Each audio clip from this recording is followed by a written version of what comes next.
The title of the panel is up there.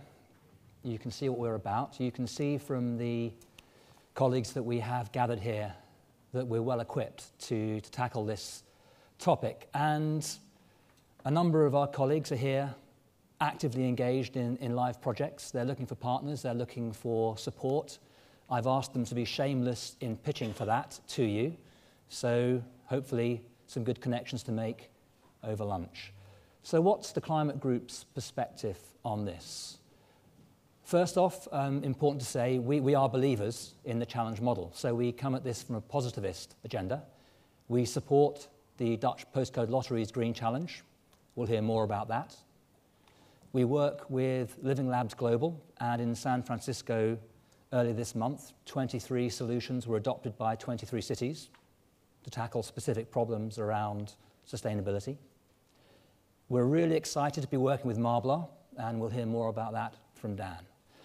So to give you some context and to kick things off, I'll ask everyone to introduce themselves very briefly and give us one thing that's front of mind for them around this challenge model approach to the innovation we need.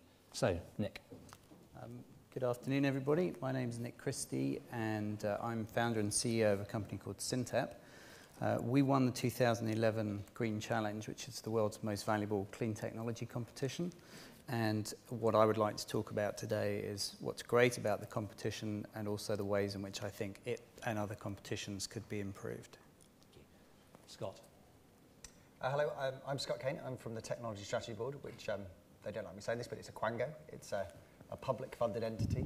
It distributes of the order of £500 million of your hard-earned cash, the great British taxpayer, every year to try and stimulate innovation in the UK, and principally amongst UK businesses. The lens that I'm going to bring to today's conversation is around future cities. So how can we help firms with a footprint in the UK meet the changing needs of the world's cities? And we've run a couple of large-scale, what we call demonstrators, so of the order of 25 million going to a single winner, to see how you can impact on systems rather than just push out individual technologies. So that's the lens I'm going to bring. Great. Dan.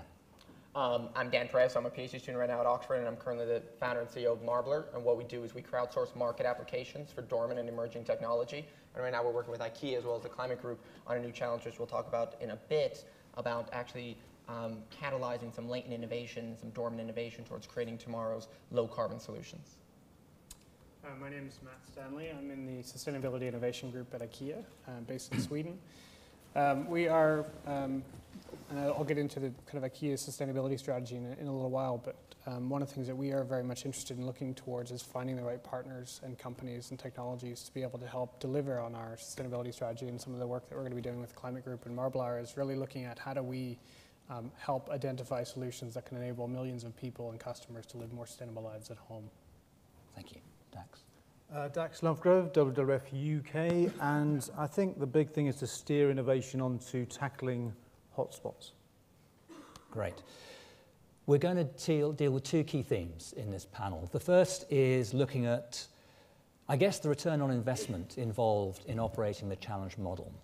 The second is how do you turn prize winners into game changers? And as you can probably gather, we've got the people here that can tackle both of those topics. So we'll kick off straight away. So a lot of challenges out there, a lot of different approaches. Is it a question of let's let 1,000 flowers bloom and just benefit from that diversity? Or does there need to be more focus? Are there particular sectors better suited to this approach? So Dax. I mean, the first thing is we've got to move innovation away from optimization and incrementalism. That's you know, a lot of innovation is focused in that space. And white goods, vehicles, they're all getting more efficient, products are getting more efficient, but the sheer growth in consumption wipes away those efficiency gains. So I think innovation often falls into that incrementalist trap. So that's the first thing to really be mindful of. Once we're mindful of that, we start to move into disruptive innovation. And you know, what are we trying to achieve with innovation? We're trying to steer it in a way that helps us dematerialize and decarbonize our economy. That is the big challenge ahead, amongst other challenges as well. But those are two critical things. And then, you know, Peter White talks about hotspots, and I'm a big one for priming our innovators so that they do really target the hotspots in society. So we know homes, food, and mobility are high impact areas in society, not just carbon-wise, but ecologically wise. So targeting innovators at those things is very useful.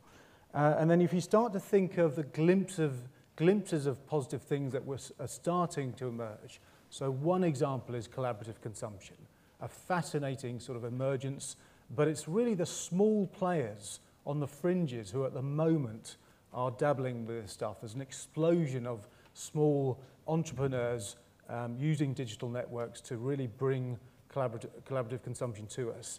The big players are nowhere near this space, with the odd exception here and there. You know, Kingfisher, Street Club, one of the very few exceptions. So this provides a huge business opportunity to many in the retail sector and other sectors, but a huge threat to those who don't respond. And the same applies to the renewables front. I mean, despite fossil fuel subsidies and a distorted market, despite all that, renewables in many markets now is reaching socket parity in the home and grid parity at the utility scale. So again, that is a huge opportunity, but also a threat. In Australia, if you've been reading the reports recently, rooftop solar, the rollout of rooftop solar, is described as unstoppable. I mean, incredible. So again, are the incumbent utility companies responding to this explosion of off-grid micro-renewable activity? No, they're not.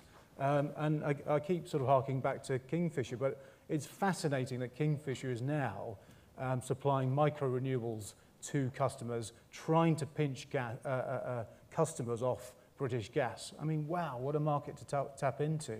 So, you know, an explosion of small entrepreneurs are doing these kinds of things, and I think the big players are going to have a tough time adapting and really responding, because I think, you know, in the next decade, things are going to change by a huge degree, and that is a threat and an opportunity. Great. So there's energy out there. There are sectors that need the focus. So Scott, the TSB has received a lot of additional public funding in the latest settlement, so well done. As a taxpayer, I want to know, so how are you responding to what Dax is saying? How are you choosing where you focus your challenges? How do you know it's working? How did you persuade government that your challenge-based approach is worth backing to the tune of, how much more was it this year? 50 million or so, yeah. Just 50 million. So why is it working, and how do you know? I think the question you posed right at the beginning is this madness or a method? And clearly it is a method, but it is only one method. And it's then about how you frame the challenges and the context in which you try and pull through the innovators to come together in ways that they haven't previously been able to do so. Because the complexity of systems suggests that it's very difficult for an agile, small, admittedly often very bright and gung-ho entrepreneur to break into a system. They need to work with the larger players. They need to fundamentally often work in a much more cross-discipline, cross-sectoral way. And so I think the way about framing the challenges is to think about a series of questions. So firstly, essentially, how big is the prize? If you're going to put public funds into it, it needs to be a really significant sum.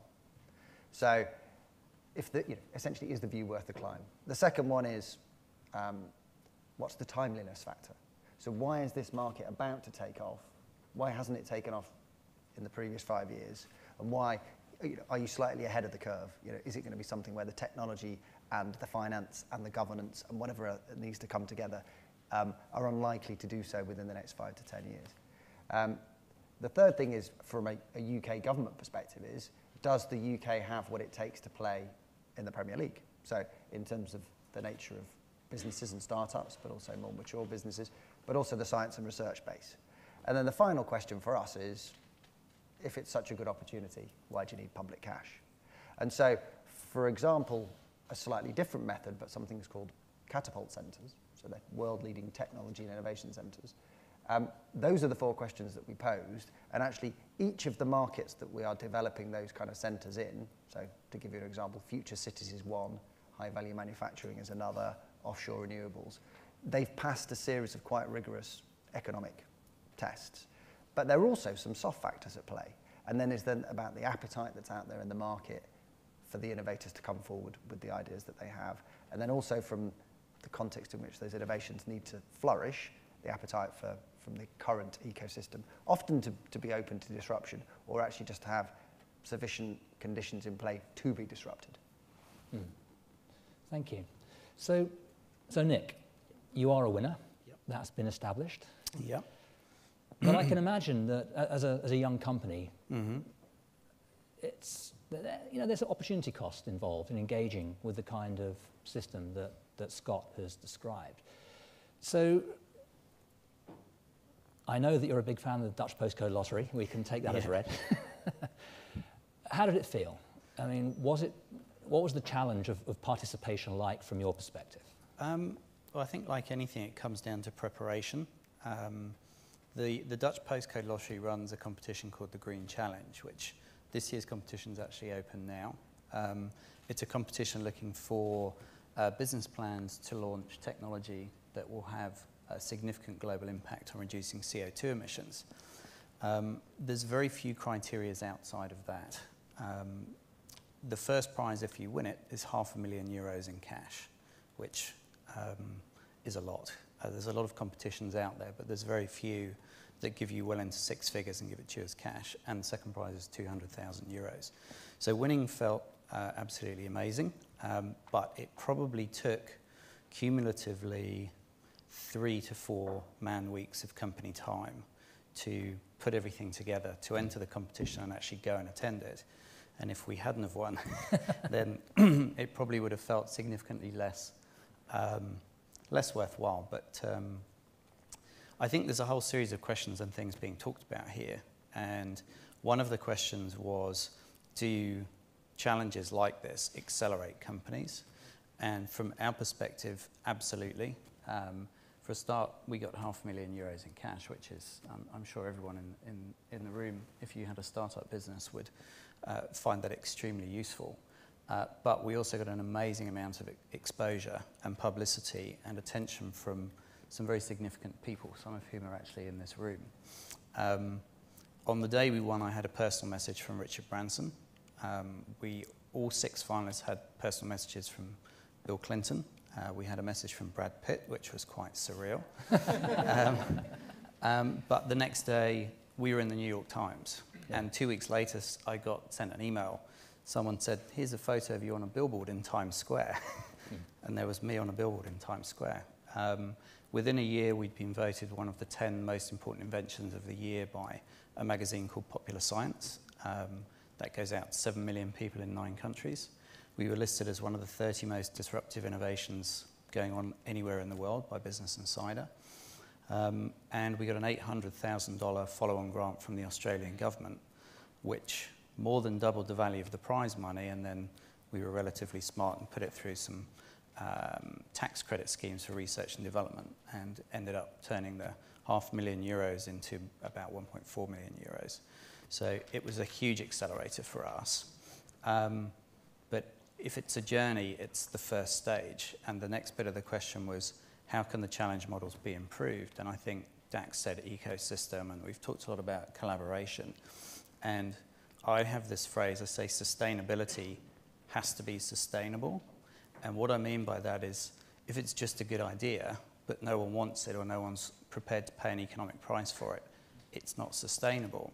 So for it to be more than a good idea, for it to be something you can commercialize, it needs customers. So my request for the room is, if there's entrepreneurs here, go and enter the competition. But if there are medium or large businesses like Ikea in the room and Procter & Gamble, we know Unilever are looking for shower solutions. Go to these competitions and tell them what you're looking for. Tell them what your unfulfilled sustainability needs are. Because the year we entered, there were 717 entries from 81 countries. And you never know, there could have been 6 or 7 in there that would solve something that's a glaring omission for you. So my call is, larger companies be involved, and you can pick up companies that get filtered through the system and help them get to market sustainably. Great, thank you. I'll ask Matt to respond to that in a minute, but first off, Dan, tell us about Marblar. In particular, what is Marblar doing to try and tackle some of these issues that have been raised in terms of, more than just money, quality assurance and focus? No, sure. And so I think what we're doing is a different type of challenge-driven innovation, where what we're doing is trying to broaden the audience. So two things I really want to touch on is the type of people we're trying to engage into this conversation, and what are the motivations behind those people? Why would they want to engage? So we crowdsource market applications for emerging technology, and really for our next challenge, which we're doing with Ikea, Philips, and the climate group, we're trying to repurpose existing technology to create low carbon solutions for a more sustainable home. We think, the people involved in the conversation shouldn't just be the people in this room.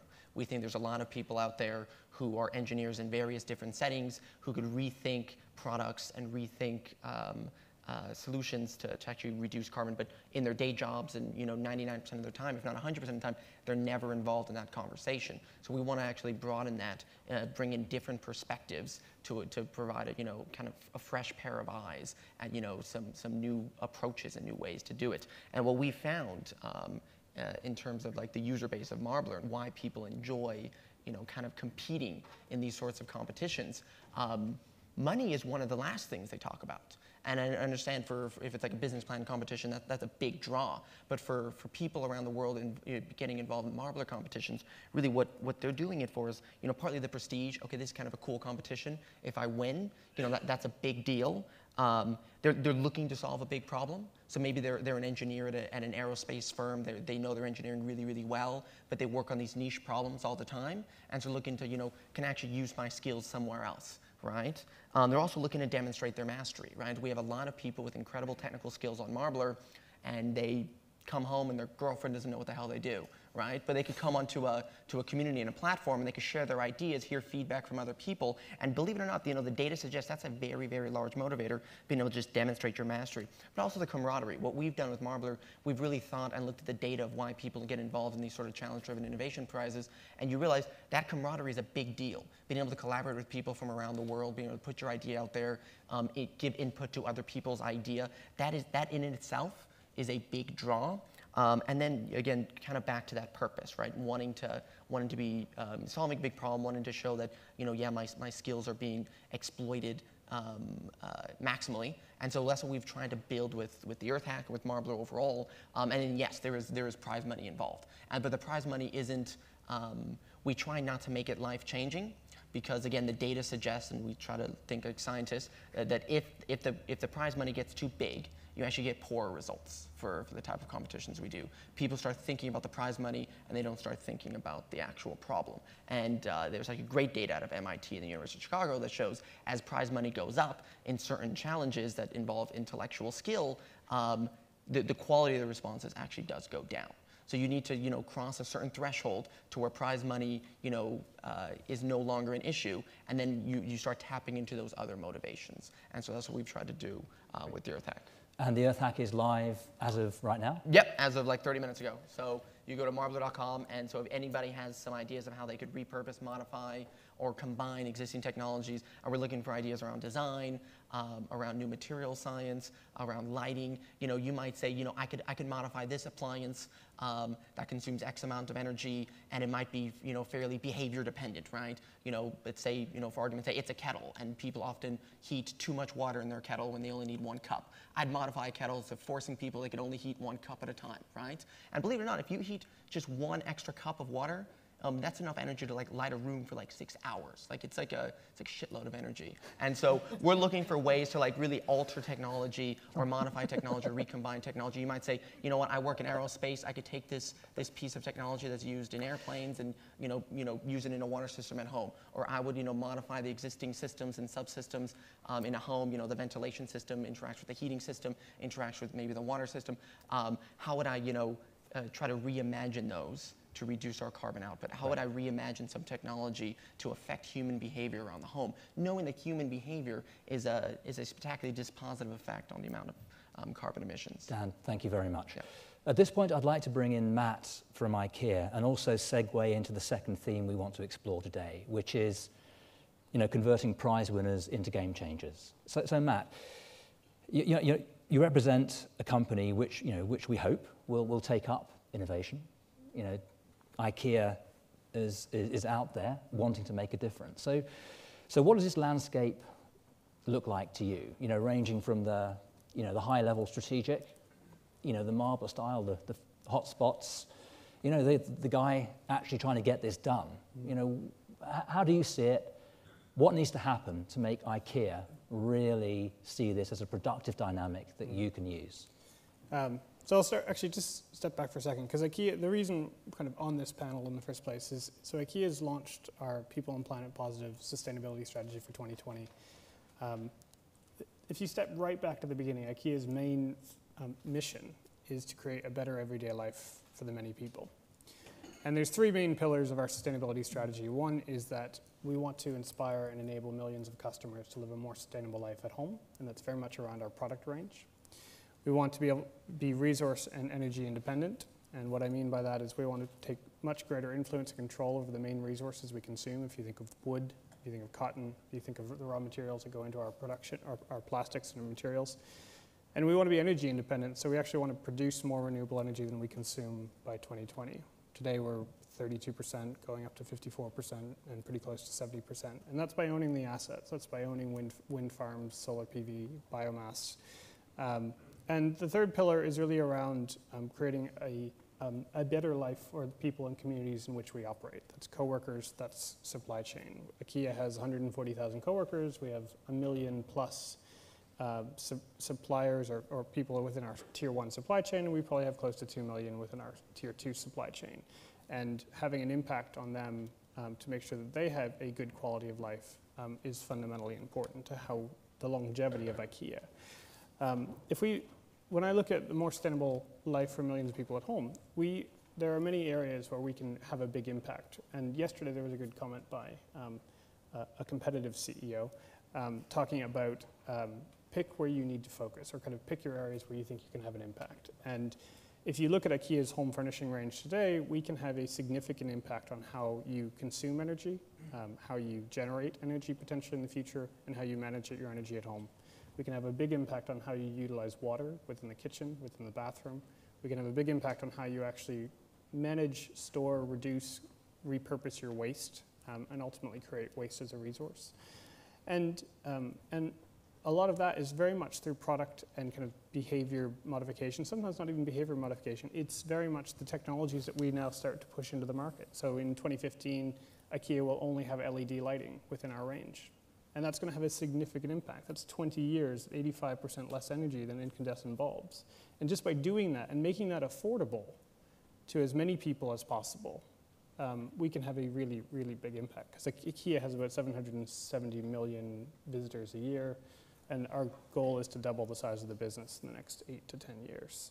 And so if you think about the impact of 1.5 billion visitors, probably 300 million customers, each buying an LED, or an induction hob where 80% of the energy goes straight into cooking the food, or figuring out how to manage their energy better at home, or actually maybe there's a way that we can generate energy at home for customers as well.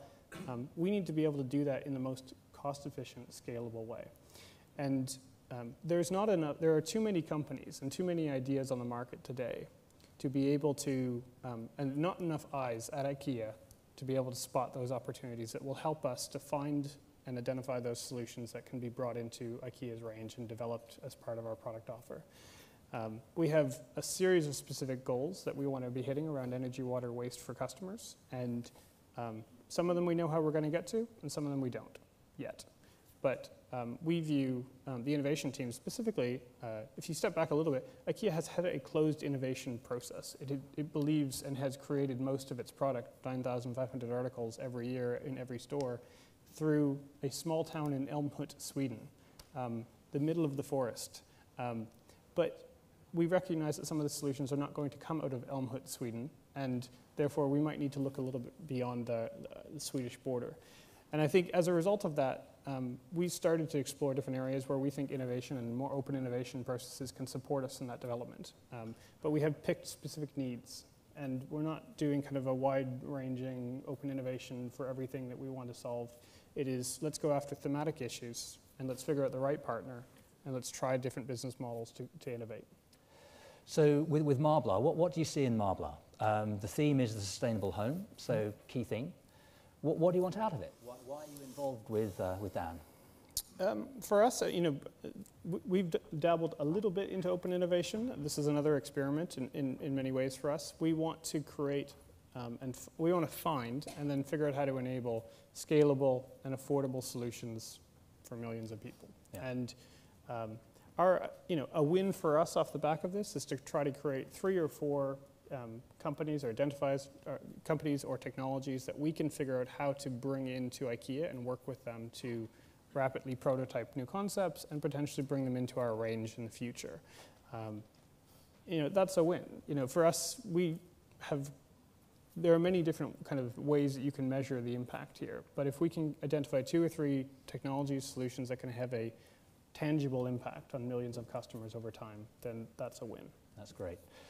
So Nick, you can tell us a little bit about what your company is working on. Then I'm going to ask Scott, and I'm going to ask Matt to say, okay, so how do we actually help Nick go from being a celebrated prize winner to moving forward and to scaling up? Because that means you're going to put everyone else on the spot and not Absolutely, me. exactly.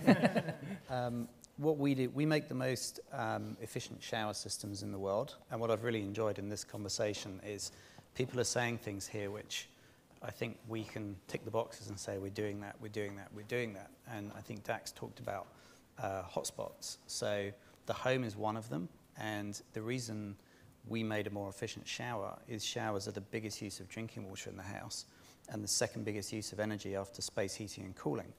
And we cut both by 70% without reducing flow rate at the shower head, which comes back to Dan's comment about people's habits are powerful. People like showers with lots of water.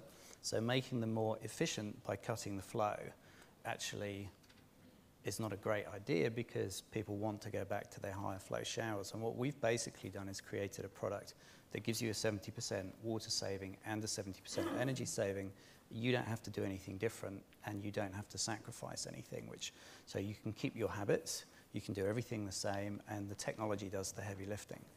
I can't remember, I think it might have been Matt that said why now, or talking about the timing of things. The why now for us is because utility prices are increasing quite rapidly. 4 or 5 years ago, the payback on our product would have been 10 years for an average homeowner, which means it's not an every person product like IKEA wants it to be. Right now, today, it's between 4 and 5 years. In 2 years' time, it'll be 3 years, and by 2020, it'll be about 18 months. So is that something that would then be sensible to invest in, given that it's a product that you keep for 10 years? Well, at an 18-month payback, then it suddenly becomes very much something that's an every person product. So we would say the timing is good for us now because the curve in utility prices pulls the payback down towards 3 years, which is a tipping point for homeowners to say, it's worth it for me because I know I'll be in my house for 3 years or more. So Scott, where does the TSB sit between Nick? They've got some proof points, compelling proposition. IKEA's out there saying, look, we're ready to scale. We're ready to take things to meaningful scale. So where does the TSB see its role in this critical transition phase, or is it not what you see as the current focus?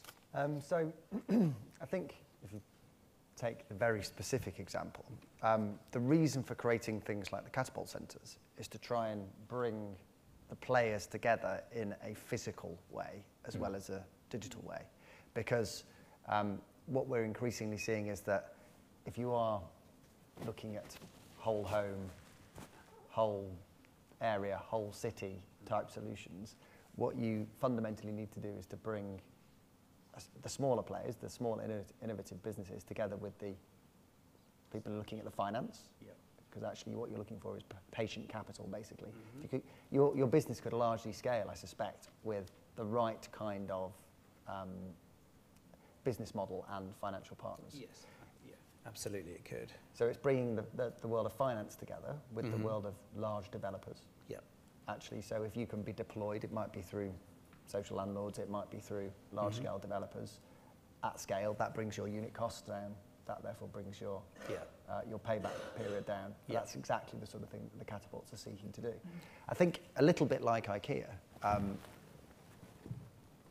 national governments have a role to play in procurement. It's one of the obvious things that government can do. That government spends, in lots of people's opinion, too much money. So if it can spend that money more wisely and spend it more with agile, fast-growing businesses, the better. So there is something called SBRI. It's one of those things that was in the budget but wasn't really focused on. So there's been a decree from the Treasury, which actually is encouraging 6 of the largest spending departments to procure via SBRI 1% of their overall procurement budget. And so what it essentially does is it brings together public sector entities to say, what's your challenge area? And then it then goes to the market and says to the private sector, where innovation largely happens, how could you come together with solutions, and we will then fund you to do that. And if you're talking 1% of the MOD's budget, if you're talking 1% of some of the higher spending departments' budgets, it's very significant sums. So together with the work that is being done by innovative firms like IKEA, and also the pull through in some specific technologies from technology communities that Dan's doing, I think it's part of a mix. The military is a very powerful customer. We've found that. They found us, and we basically found out that payback for the US military and their forward operating bases is 1 day with our product. So they're very excited. What I also like about what you're doing, Nick, is that, again, what they did was they kind of reimagined existing systems, like an existing system, and took a lot of off-the-shelf products. I'm sure there's quite a bit of development, obviously, in putting things together, but it wasn't like rocket science in terms of getting existing filters, getting existing heating elements, and saying, you know what, let's just pull these components off the shelf, and we're going to save 70% of the energy use and 70% of the water use in your shower. And yes, there was a bit of development involved, but actually not as much as you think, and which is great. It was just really clever people coming together and putting things together, recombining products to create a sustainable solution for the home. And I think it's fantastic. Very quick response, and I'll come back to that and to Dax. So. I was just going to say it's exactly that other than the digital control system in the shower, it's a sequence of technologies which have been used and in existence for between 100 and 150 years. Right. We just put them in order. Sorry, thank you. So Matt, briefly, I have to say, because we'll take some questions from the audience. So next steps. Involved with Marblar, you now know about Nick. Just 2 or 3 words of advice to Nick, to entrepreneurs, to Marblar entrants. How to make this as IKEA friendly as possible? What do you want to know? How affordable it can possibly be, because I think that drives scale, and that will definitely for IKEA. But the main challenges, and I see a great role for the TSB, is there's a bridging exercise that has to get companies to market. And if you look at that kind of clean tech valley of death period, it's difficult for many startups to get to a point where IKEA is ready to, bring their product or offer into a range. And it's also very complex to be able to have a 140,000 person beast working with a sub 5-person organization, because the speed at which, the nimbleness of those organizations are completely different, and the timeframes at which they operate are completely different. And so creating the right structure for, in the likes of IKEA, of how do we facilitate those companies to be able to sit with us and work with us to a point when they're making revenue, we're developing a product offer over a 2 or 3 year period with them. Like P&G, like Unilever, many of them have a corporate venture capital fund. Sometimes we'll be in a position to make investments in there and provide time to be able to get them into our development process or range. But there's creating the structural parameters that you can work very quickly with small companies, because at the end of the day, they will be the ones that are continuing to drive the innovation. IKEA will in many ways, but we are probably very good at driving scale, and we need ideas, and we need to figure out how to incubate those ideas working alongside them. And that's, I think, our biggest challenge as well. IKEA is relatively new to this kind of incubation and collaboration approach. And therefore, what's the bridging mechanism that gets us to that point? Okay. Can I stop you there? Dax, what do you make of all this? You kicked us off saying there are hotspots, we need focus. Yep. Let's get serious about this. So a quick response before we open up to the audience. Okay, so number one, I think winning awards really helps. So Nick's story is fantastic, and it's obviously enabled you to attract a lot more attention than you would have previously. With Green Game Changers, our program, we've run awards. UGen won 1 year. That was Southwest, linking up clean tech suppliers and buyers, trusted suppliers and buyers. That is tackling a real problem, a fantastic thing. Another one was the Knowsley Housing Trust, which enables homes to be retrofitted while people are in situ. Residents don't have to, get chucked out of their homes before, while they're sort of insulating the home. Again, another big challenge that is really solving a huge sort of current problem. So that's number one. I think more winning awards like this, amplifying those stories, that's what we try to do. And those winners come back to us and say, actually, they've secured more funding as a result of it. Really good attention. Number two, the big players, and Ikea and Kingfisher are doing this, but others, I'd love to see more retailers really experimenting. The only way to learn if these things are going to fly or not in this new sort of digital age is to try stuff out. And if we got more like Ikea and Kingfisher really trying stuff out, that would be incredible. And then the final point, Mike Lynch, the Chief Executive of Autonomy, and Grant Thornton put out a report, had a massive go at city investors in London, really not backing tech companies of any kind at all, let alone clean tech, and being really timid and dysfunctional was how he described them. And I think that is another thing we somehow need to challenge and tackle, is to get city investors behind the kinds of innovations we're talking about. I'd say we've definitely experienced that. That wasn't London City, but what we've had in Australia, they basically say, when you're cash flow positive and you've got revenue and you want to scale, come back, we'll give you money then. When I'm cash flow positive, we don't need anything. Exactly. Okay, I'd like to throw this open to the audience now. So any questions for the panel?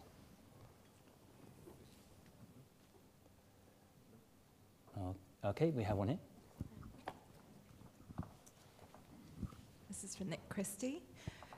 What was your feedback to the postcode lottery that you entered? The feedback they gave me? No, that you gave them to improve their competition. Well, I suppose that this conversation today is part of that. There hasn't been a formal process of feedback to date, but every year, well, last year was the first year since we won. I went back, took part with last year's group of companies coming through. I'm going to be going again this year in September. Richard Branson's the jury chairman, so if anyone does enter and you get to the final 6, you get a free trip to Amsterdam, 3 days with Richard Branson, and potentially €500,000. So I can see some thumbs up at the back. So as part of that process, we'll be having conversations about ways in which it could be improved. And I think the number one thing is bring customers into the competition, because the US military found us, but that was a year and a half after we won. Unilever's competition this year about ways in which use of soap and shampoo can be reduced. Those two organisations could have been involved in the conversation, and we could have come straight off the end of the win and started working with both of them. That probably would have accelerated things even faster. That's my number one thing, is organisations to be part of the competition for the finalists, not just the winners, but people that get through the filter process into the last 6 or 10. Even if you don't win, all of those ideas are fantastic. And having more customers around that to pick those up quickly significantly increases the chances of success of those companies. Right. Do we have any further questions?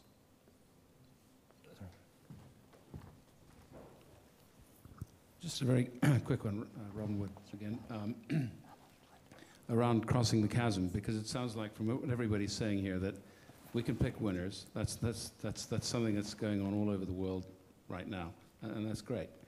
Some of the winners are lucky and they scale. What are the statistics? I've run incubators before, and I know that the biggest problem was scaling. The gap between that first few small contracts and the Ikea contract is often a number of years, and you run out of money. So crowdfunding is one option, but what are the other ways in which we can close that gap on crossing the chasm and scaling these winners? Okay, So I think Scott, maybe that's one for you. But Dan, I'd also like you to think about, okay, so thinking about that question in terms of the crowdsourcing model, you know, what is next for that model? So Scott first, and then maybe Dan. Yeah. So I think there are some quite interesting developments that are coming from national government, and I'm not here to kind of put them all forward or indeed to apologise for things that are underway.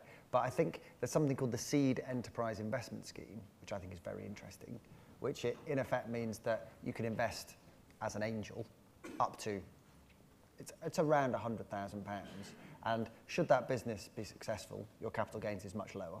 And should that business be unsuccessful, you recoup it in the taxes that you otherwise would have paid. So it's a kind of zero risk investment opportunity. And I think that's the sort of thing that can help a greater number of the kind of businesses that are going to be, of the combinations of new technologies and new solutions, scale a little bit quicker than they would do otherwise. The classic thing about, you know, where does cash come from and how can you then improve the flow of private capital to the better ideas? I don't have any simple answers. There's a number of things that are taking place in the UK and other markets. Are they working at the level that we'd like? I don't think so. And in answer to your question before as well, I think in terms of how can you make competitions better, I think looking at the soft human factors, so some of the things that Dan is looking at. So essentially, if you run a competition, you've got losers. You know, it is as blunt as that. You have people who win and you have people who don't do as well. And what you need to try and make sure is that in running the competition, it doesn't become such a soul-destroying, you know, form-filling exercise. And actually, what you get out of it for everybody who takes part is that they can pull through some learning, they can pull through some of the camaraderie, they can pull through a sense that they're offering value through their own skills and networks. So I think that's the thing that things like the Technology Strategy Board needs to learn from some of the, you know, some of the smaller, more innovative players that we can see Dan, emerging. Sorry, Scott. Dan, that must resonate with you. So what are your thoughts on taking the model forward?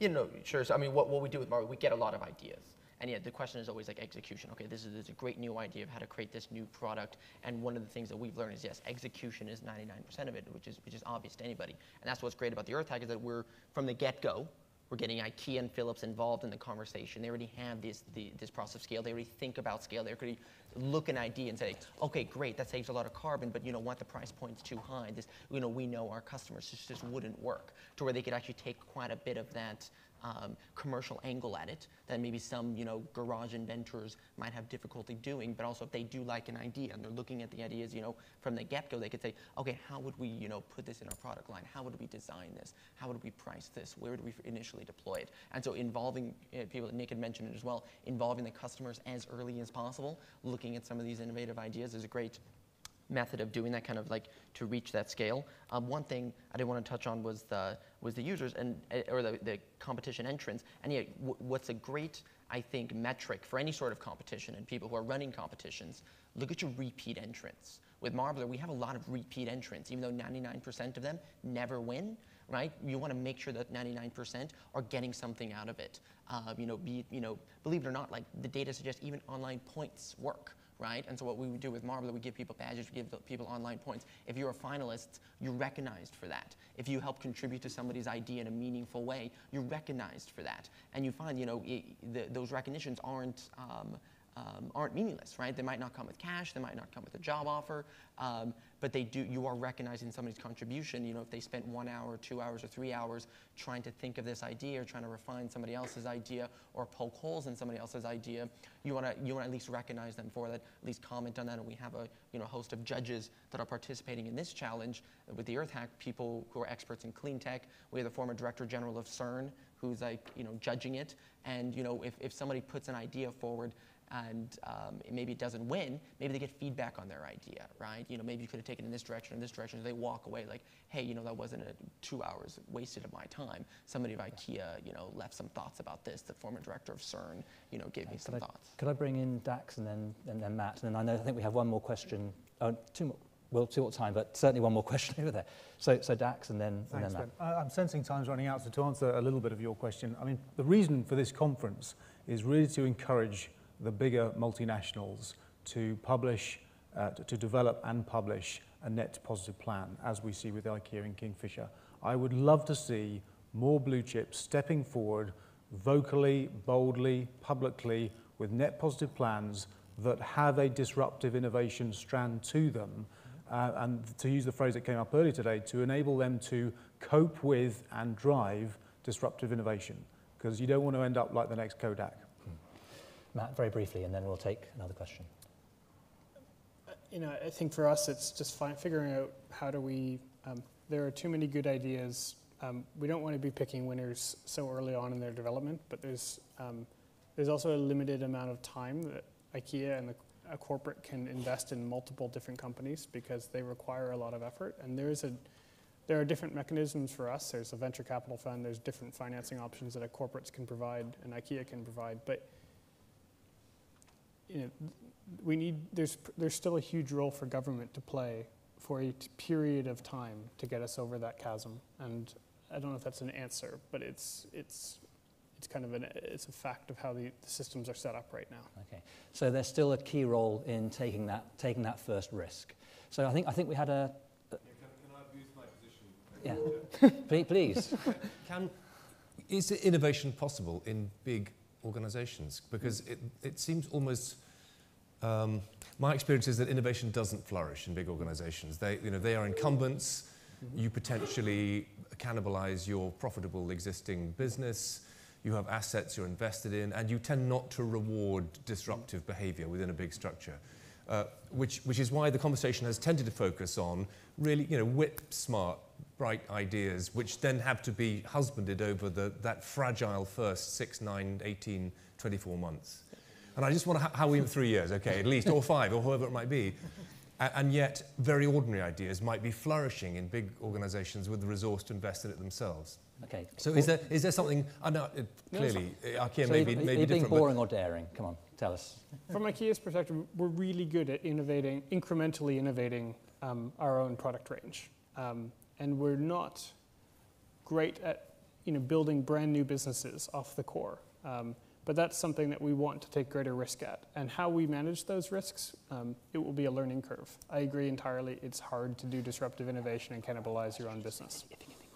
Okay, I think we've got one more question, but Dax, just before that question, you wanted to come in. Well, I think the question, yes, you're right, Will, I think, but the question is, you can't afford not to innovate. If Zipcar came from nowhere and has disrupted the car rental market, if Airbnb came from nowhere and disrupted the hotel market, I mean, blimey, what else is going to happen? So I think it is a case of disrupt or be disrupted, and that's what we need to wake up the corporates to think about.